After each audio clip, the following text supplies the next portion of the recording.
Sim, sim, sim! Galera, esse é o vídeo onde o preço histórico do Redmi Note 13 foi alcançado. Estamos achando ele por menos de R$ 1.100. Mas fica esperto que no vídeo de hoje eu vou te passar uma dica, olha, que tem aparelho melhor que ele, custando o mesmo preço praticamente. Mas não quer dizer que o Redmi Note 13 é um aparelho ruim, de maneira nenhuma. Se a gente olhar a versão de entrada dele, que custa ali R$ 1.100, ela entrega muito. Nós temos aqui uma traseira lindona, um aparelho bonitão, com sensor de câmera ó, de 108 megapixels. Um ponto de destaque, se a gente olhar que o Redmi Note 12S do ano passado, que trazia uma câmera com 108 megapixels, agora nós temos um aparelho mais barato, custo-benefício desse ano.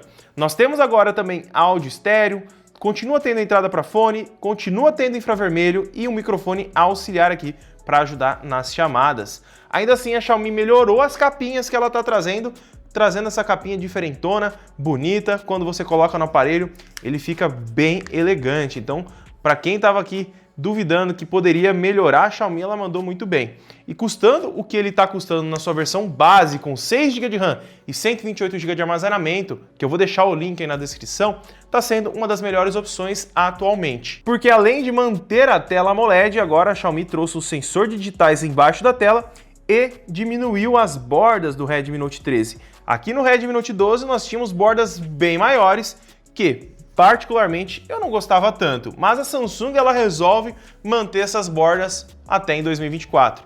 Mas aqui a gente tem uma tela bem legal, taxa de atualização de 120 Hz, temos película aplicada na tela, o que é um ponto legal, porque protege aqui contra acidentais riscos que você fizer nele sem querer, né, quando você acabar comprando ele. Mas alguns pontos que algumas pessoas não gostaram foi que a Xiaomi ela manteve o processador do ano passado, o Snapdragon 685.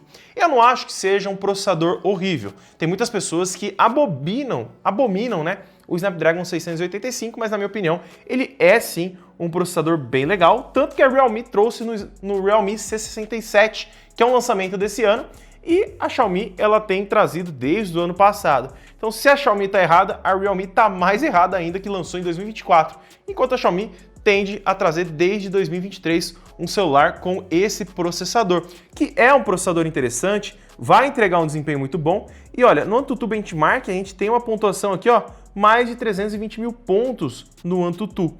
Comparando ali com o Helio G85, 88, que são smartphones que estão na mesma faixa de preço dele e que também entregam ali uma mesma característica em relação a desempenho e tudo mais, nós temos um aparelho que vai ter um desempenho ainda melhor. E só para você ter uma noção, no Genshin Impact, que é um processador legal esse aqui, nós conseguimos rodar aqui na qualidade baixo e algumas coisas em médio com uma taxa de frames bem aceitável. Levando em consideração que é um aparelho na faixa dos R$ 1.000, que não é um aparelho focado para jogos, a gente tem sim um processador que é bem adequado para a categoria, tá? Se você for rodar um Call of Duty, por exemplo, ele vai conseguir rodar na qualidade muito alta.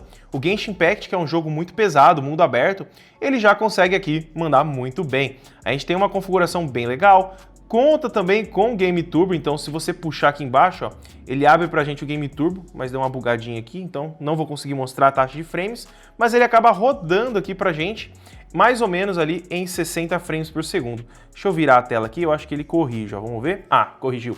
Então aí, ó, a gente consegue rodar mais ou menos na faixa de 50 frames por segundo o Genshin Impact na qualidade baixa. Então aí, é um processador de entrada, é um processador intermediário, mas se você exigir dele alguns jogos, ele vai conseguir entregar muito de boa. Claro, eu abri o Genshin Impact aqui só para você ter uma noção.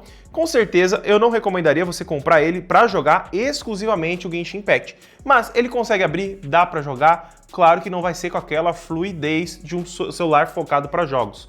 Mas nós temos um aparelho muito completo, porque além desse desempenho, a gente tem 5.000 mAh de bateria e conta ainda com um carregador rápido de 33 watts. O que é um ponto legal, porque as marcas que trazem carregador de 33 watts, elas tiram a tela, tiram câmera ultra-wide, coisa que aqui a Xiaomi conseguiu manter no Redmi Note 13. E ainda assim, para você que gosta das câmeras, nós temos uma evolução muito boa aqui. O Redmi Note 13 trouxe fotografias muito melhores ao do Redmi Note 12, onde muitas pessoas não gostavam da câmera dele, mas aqui ela acertou em cheio. As fotografias estão muito boas, o HDR muito bom, a nitidez excelente e a câmera frontal continua tendo uma qualidade excepcional para a faixa de preço. Se você quiser comprar o seu, o link vai estar aí na descrição, mas lembra que eu falei lá no começo do vídeo que tem que ficar esperto, que tem um aparelho com o mesmo preço, basicamente custando o preço do Redmi Note 13 e melhor. Existem 3 versões do Redmi Note 13 sendo vendidas. Essa com 6 GB de RAM e 128 GB de armazenamento, que custa R$ 1.100, que vale muito a pena. Mas se a gente subir o patamar, 8 GB de RAM está custando R$ 1.150.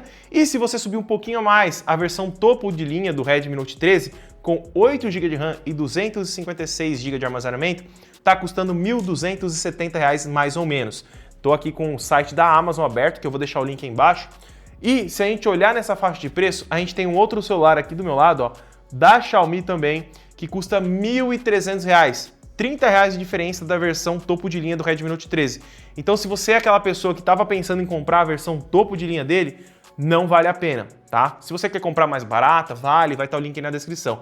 Mas tá pensando em comprar 256 GB? Parte para o Poco M6 Pro, que basicamente, ó, se você olhar um do lado do outro, eles são muito parecidos, né? Tem só aqui o relevo de recorte e uma mudança aqui na câmera, né? São 64 megapixels aqui pro Poco M6 Pro. Mas não é só isso, tá? O que o Poco tem a mais, já que você tem que comprar ele? Vamos lá. Primeiro que a tela é a mesma, nós temos a mesma taxa de atualização, a mesma velocidade e tudo mais, são bem parecidos. Mas o processador já muda. No Poco M6 Pro, a gente tem o Helio G99 Ultra, que vai entregar um desempenho bem maior do que o Redmi Note 13 tem. Então aí, ó, já dá uma diferença bem grande. Para quem quer jogar um Genshin Impact, por exemplo, esse aqui vai rodar bem mais de boa. Consegue rodar na qualidade média, alguns gráficos em alto e entrega um desempenho bem maior. E lembrando, tá? A versão base dele tem 8/256 GB.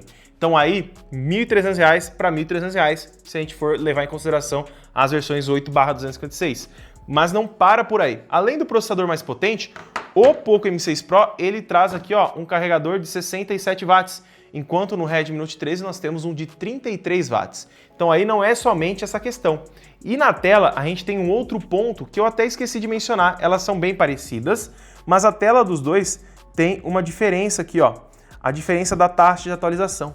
Aqui no Redmi Note 13 você está vendo que dá para escolher, né, 120 ou 60. Então isso significa que ele fica sempre em 120 ou sempre 60 Hz. Já no Poco M6 Pro a gente tem o padrão e aqui está dizendo, ó, ajusta a taxa de atualização dinamicamente com base em cenários para equilibrar o uso da energia. Então aqui ele faz o seguinte, ele diminui e aumenta a taxa de atualização sozinho. Isso aqui economiza a bateria. Então aí, quando você precisar de ter mais bateria, o Poco M6 Pro vai garantir isso ao longo do dia. Mas não para por aí também. Tem um outro ponto que muitas pessoas não gostaram no Redmi Note 13 e que nós temos aqui no Poco M6 Pro, que é o NFC. O Poco M6 Pro ele já conta com essa tecnologia, enquanto o Redmi Note 13 não tem essa tecnologia. Então aí é um outro ponto que vale muito mais a pena você pegar o Poco M6 Pro se você está querendo uma versão com 256 GB de armazenamento. Vou deixar o link aí na descrição, deixe seu like, se inscreve no canal, mas dá uma olhadinha no comparativo das fotografias entre os dois, tá? Vai que você acha que as fotos são muito diferentes. Mesmo tendo um sensor menor em relação à resolução, o Poco M6 Pro tira fotos bem legais também. Vou deixar o link dos dois aí embaixo, deixe seu like e até o próximo vídeo.